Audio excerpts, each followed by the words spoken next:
kodėl jūs nusprendėte šiais metais dalyvauti? Kaip sugalvojat? Nes jau ne pirmus metus čia.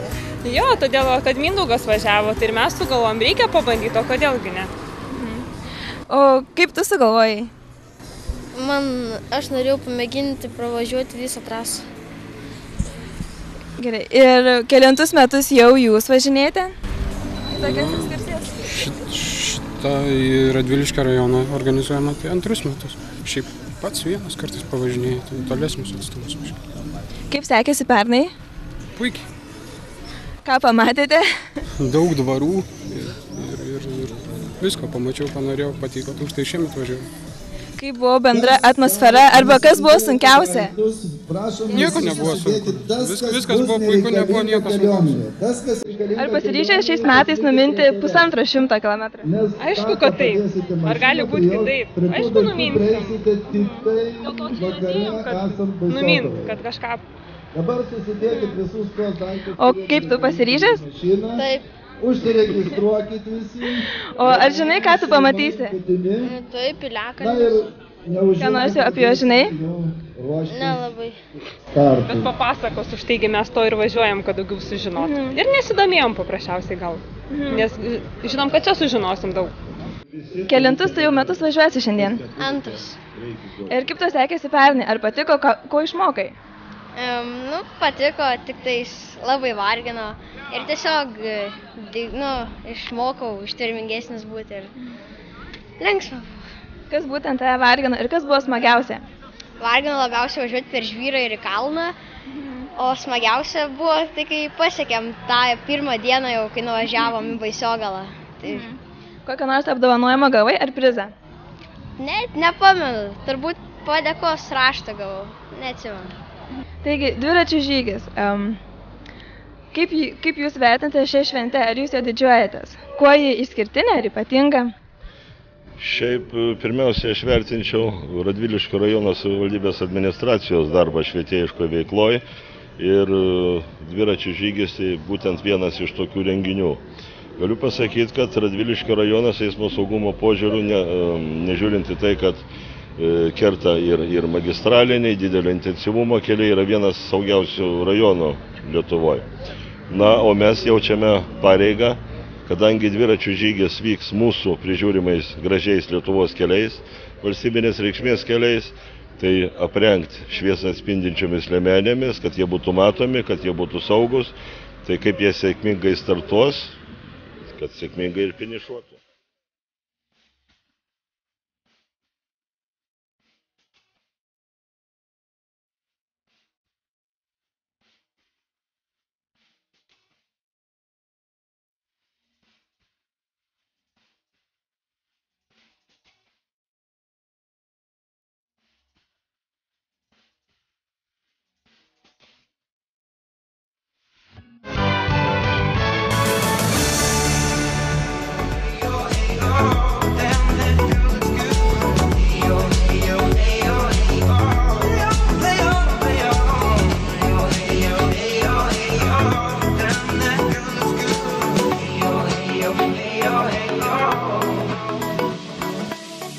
Mūsų projektas yra toks, galima sakyti, didokas viso šito parko, kuris apima beveik virš 6 hektarų. Šitas parkas sutvarkymas ir mes jį suskirstėm į pasyvėją zoną ir aktyvėją zoną. Ir taip pat įskyrėme pagyvenusių žmonių poilsiui, jaunimo poilsiui ir vaikų poilsiui ir laisvalaikio praleidimui. Nu, šiandien galbūt tokia proga, apie kurią daugiau norisi šnekėti, tai riedlentininkų aikštelės atidarymas. Toks šventinis, čia jaunimo organizacija Jaunimo erdvė sugalvojo tokį projektą, kaip matysit, Jurgis Didžiulis atvažiavęs su savo koncertinė programa ir darysim tokį šventinį atidarymą. Na, o šitos riedlentininkų ir riedutininkų aikštelės įrengimas, tai pernai buvo paruošti pagrindai betoniniai pramoninio betono, na, o šiais metais pagal projektą šitų rampų, šitų visų įrenginių riedutininkam, riedlentininkam yra numatyti 3 etapai. Tai šiemet pradėtas įgyventinti pirmas. Jau matot, va šitas pačios didžiausias rampas jau yra atvežtas, kurios pagamintas Vokietijoje ir pastatytos. Dar laukiame, yra užsakymas duotas ir yra sudaryta sutartis, Vokietijoje gamina dar smulkesnius įrenginius jiems. Va. O kaip aš sakau, jaunimas klausia, o kada bus pradėtas antras, trečias etapas? Viskas atsiremia, kiti sako, į pinigus, aš sakau, ne. Aš viską remiuosi į poreikį. Jeigu matysim, kad reikia, matom vaikų žaidimo aikštelę. Mes prieš 3 metus pradėjom ją įrenginėti čia, pastatėm vieną etapą, matom, kad mažai, vaikų prisirenka ir netelpa, pastatėm pernai kitus įrenginius, matom dar mažai, nusprendėm, darykim dar didesnį ir šiemet jau pastatyta ir veikia trečias tas vadinamas etapas, veikia vaikų žaidimo aikštelė pilnumoj. Ar jeigu bus poreikis, man atrodo, mes galvosim ir apie plėtą ir tos vaikų žaidimo aikštelės. Radviliškyje neturėjome mes tokios erdvės, kuri būtų pritaikyta visų amžiaus, sakykime, grupių poreikiam. O pačiam miesto centre turint tokį gražų parką ir jo neišnaudoti tikrai buvo gaila. Buvo tradicijos, kažkada stovėjo senovinės karuselės, jos jau nebetitiko reikalavimo, buvo nesaugios, tai jas mes panaikinom ir panaikinus turėjom kažką daryti, negalim palikti be nieko. Tai atsirado mintis treniruoklių, atsirado mintis vaikų, mažųjų vaikų žaidimo aikštelio ir anksčiau esam turėję riedutininkam tas vadinamas rampas, jos buvo medinės, lūždavo, tai nusprendėm padaryti kapitales ir padarėm apklausą, padarėm projektą ir turim tai, ką matot.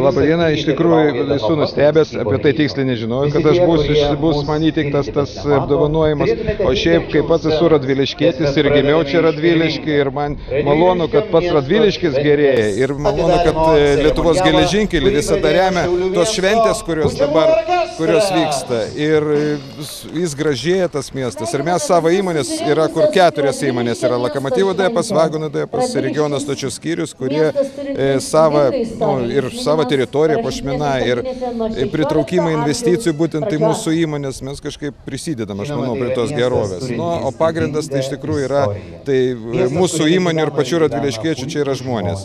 Žmonės tie, kurie padaro visą gerą tą padaro ir jie pagrindinė mūsų, kaip sakant, tą vertybę aš skaitau. Tai jeigu taip dar, pasinaudojus progą, dar noriu pasveikinti visus radviliškiečius, ypatingai geležinkelininkus, jų šeimas su ta gražia šventė ir tegul mūsų miestas gražėjo ir mes prie to prisidėtume. Kokio mintim pasitikot tą žinią, kad jums už profesinę veiklą suteikiamas mero padėkos ženklas? Su dideliu jauduliu ir be abejo sugrįžau į savo jaunystę, į darbo metus, į savo mokinių glėbį. Ar pakankamai vertintas jūsų darbas? Manyčiau, kad taip. Sunkus, atsakingas, įdomus, daug reikalaujantis iš mokytojo, ypatingai šiais laikais, kada mokiniai tave iš tikrųjų gali pralenkti, žinoti visi krūvoje daugiau negu tu vienas, o šiaip įdomus tuo, kad vaikai atsiveria, jeigu tu būni su jais atviras. Dar galvojau labai grįžus į namus apie tai, kaip išgražėjo mano gimtasis miestas. Nuo juodų garvežiukų, pilkų, tamsiai pilkų žvirblių. Šitas miestas pavirto tikrai į gražų miestą ir norėčiau padėkoti visiems radviliškiečiams, kurie puoselėja šitą grožį. Ir miesto ir rajono tarybos vadovams. Tik jų dėka gimsta tokios geros idėjos ir geri projektai. Šaukiu lietuvį, burtis prie lietuvio ir gyvą širdį prie gyvos širdies, kad tamsiame vidurnaktinę žuvę pakiltų rytmečiui gyventi. Smagiai. Prasidė, kaip eisena jaučiatės? Nu, puikiai.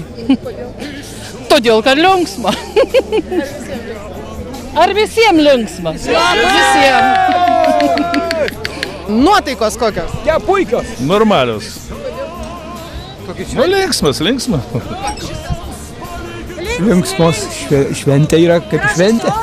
Gražus oras. Gerai jaučiamės, džiaugiamės, graži diena, viskas gražu. Laukiam to šventės ir sulaukiam. Linksmos. Kaip jaučiatės eisena? Labai gerai. Kaip jums šita šventė? Tikimės bus graži ir linksma.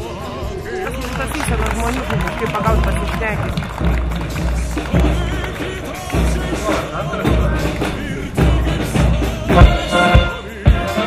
Kad tai yra šventinė nuotaika, labai gerai, vienu žodžiu.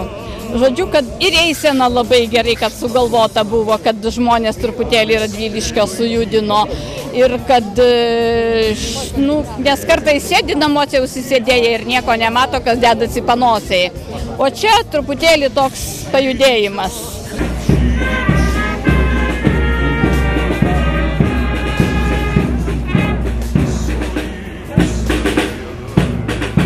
Labai gerai jaučiamės, labai džiaugiamės patekę į dainų šventę. Mūsų kolektyvas jaunas, pirmi metai susibūrė moterų choras, norėdami tęsti chorinės tradicijas, puoselėti chorą, tai seniorų chorą pakeitė jaunimas. Štai gražios moterys ir džiaugiamės, kad turim tokią galimybę.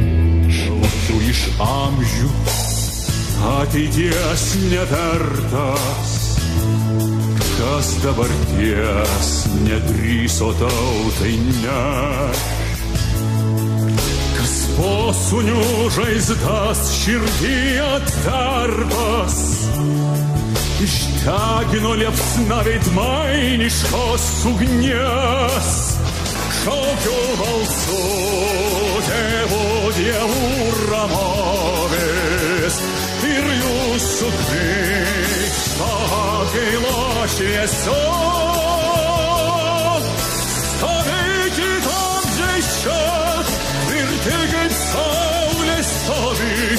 Šaukiu aš jūsų protėvių dvasia. Šaukiu aš jūsų protėvių dvasia. Šaukiu aš jūsų protėvių dvasia.